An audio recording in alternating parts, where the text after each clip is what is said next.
我爹将一块发霉的腊肉挂在房梁上，每天用针扎一下油脂，顺着针眼滴出来。我们一家4口排队接油。那天轮到我实在太饿，没忍住用舌头在腊肉上卷了一下，那是留给你弟弟的。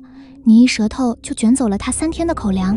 第2天，家里来了一个陌生人，他将8个铜板扔在地上，我娘一个劲的落泪。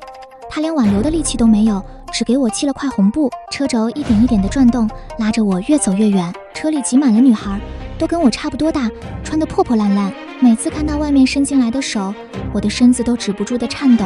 车里也不全是哭泣的人，兰花姐姐就不哭，她挺照顾我。一看见你，我就想起我妹了。兰花姐姐总会趁人不注意，把她那份省下一半偷偷塞给我。有10个姑娘长得特别好看，是要送到宫里去的，她们能吃上干饭。她们看上了我头上的红头绳，我死命护着她们，就伸手来扯。2个小贱蹄子，等到了地界，直接把你们卖进最下等的窑子里去。兰花姐姐突然抠出一块碎石片，对着那2个女孩的脸划了下去。现在我俩你谁也卖不了了，让我们顶上去，还能保住价钱。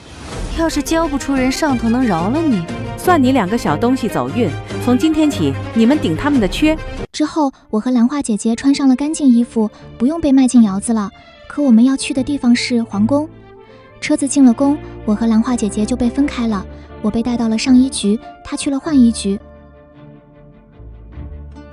她时不时会偷偷跑来看我，给我塞点吃的。她脑子活，嘴巴甜。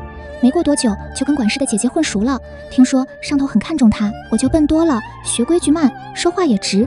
可我这双手好像天生就会摆弄针线，后来看我绣的花样又新又活泛，常拿了料子指明要我绣，等着拿活的时候，他们爱凑在一起闲磕牙。说的最多的是皇上，年纪轻轻就做了龙椅，只用了3年就把太后娘家的权力夺了回来。这里头出力最大的是贵妃的哥哥，当朝大将军，因此皇上待贵妃格外好。下次见到兰花姐姐，我把这些事说给她听。皇上真厉害，贵妃真风光。兰花姐姐听完只是笑笑，那笑容怪怪的。后宫可真有意思，贵妃求的是情，所以不在乎当不当皇后；皇后求的是权，所以能睁一只眼闭一只眼。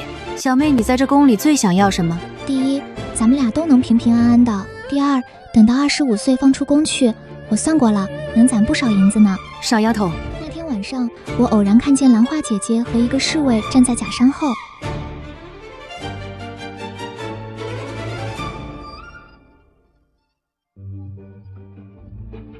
那是皇上。我脑子里嗡的一声，我想要的就是从此以后再不为奴为婢。既然老天爷让我进了宫，给了我机会，我就要赌一把。又过了一阵子，兰花姐姐被封为才人，以后咱们姐俩就在一处了。有我的，就有你的。你抬起头来，真像，很像朕的一位故人。奴婢语录，朕记下了。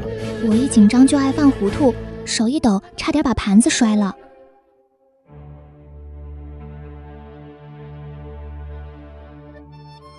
你这懵懂的模样真是像极了他，见了朕也不怕，还缠着朕要糖吃。只可惜，私人女士。请安时，皇后让我抬起头，她原本带着浅笑的脸瞬间就愣住了。我才知道我长得很像她的娘家妹子娇罗。你这性子单纯，像一张白纸，以后常来本宫这里说话。站住！上衣局的小贱人也敢在公道上横冲直撞！贵妃娘娘饶命！兰花姐姐病重，奴婢急着去找太医。给我掌嘴，打死这个不知尊卑的东西！我被打得眼冒金星，最后什么东西狠狠敲在了我后颈上。等我再醒过来，发现自己在一个温暖的怀抱里。务必治好的，若有差池，朕拿你们试问。没过多久，太医来报，恭喜皇上之才人有了身孕。好，传朕旨意，晋封之才人为之嫔。从那以后，我比谁都忙，有空就给未出世的小主子缝小衣服。只是我绣的鲤鱼眼睛一只大一只小。宫外头流行的花样，可比这个精巧多了。皇上，奴婢愚钝。想不想出去亲眼瞧瞧？那模样不像皇帝，倒像个邻家少年。换身寻常衣服，朕带你出去透透气。我就这样迷迷糊糊跟着皇上出了宫。他收起了威严，手中折扇轻摇，步履从容。路边上的捏面人的摊位上有着五颜六色的面人，栩栩如生。我停下脚步，看得目不转睛。你看，他带我去了最大的绸缎庄，让掌柜把最新式的花样都拿出来。他还给我买了好几包绣线，他又带我去了街边的馄饨摊，还给我买了一个亮晶晶的糖人。傍晚时，他带我登上了一座高高的酒楼，绚烂的烟花一朵接一朵炸开，我仰着头看得痴了。那一刻，我模糊地想脱下龙袍。他也只是个会带姑娘玩的少年郎。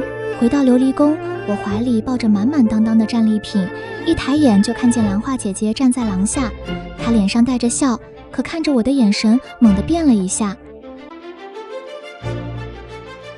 贵妃邀兰花姐姐去御花园散步，没过多久，外面就传来乱糟糟的喊声。我冲出去，看见兰花姐姐被人抬了回来，脸色惨白，裙子上还有一片刺目的红。兰花姐姐的孩子没了。御医摇了摇头，皇上勃然大怒，立刻下令彻查。这一查，就在兰花姐摔倒的台阶上，发现了被人精心涂抹的松花油，所有证据都指向了贵妃。你这毒妇，竟敢谋害龙胎！臣妾冤枉，臣妾没有涂抹什么松花油。这时，皇后娘娘来了。皇上，您还要重蹈覆辙吗？焦罗的悲剧，您难道还要再来一次？皇上的脸色瞬间变得惨白。最后，贵妃被废为许美人。她毕竟是贵妃。兰花姐姐的手死死攥紧了背角，眼里似乎有什么东西消失了。皇上心中有愧，连下了2道圣旨。第一道竟封兰花姐姐为知妃，第二道却是将我封为了与才人。我从未想过要成为皇上的妃嫔，只想陪着兰花姐姐等到25岁出宫回家。我下意识看向兰花姐姐，她脸上没有任何表情，只是静静地看着我，那眼神陌生，得让我心寒。兰花姐姐，育才人好自为之。我住进了坠霞轩，皇上偶尔来看我，说我做的绣活有趣。我时常去找兰花姐姐，可她总是推拒不见。偶尔在宫宴遇见她，谈笑风生，可那笑意从未抵达眼底。姐姐，求你收手吧，跟我一起出宫好不好？出宫？从我们被8个铜板卖掉的那天起，我们就没有家了。要么踩着别人爬上去，要么就被人踩在脚下。我只求你一件事，永远不要爱上皇上。一旦你动了心，我们之间就真的只剩你死我活了。后来，兰花姐姐一路高升，成了贵妃。她找来证据，暗示皇后的娘家结党营私。没过多久，个惊天消息炸翻了后宫。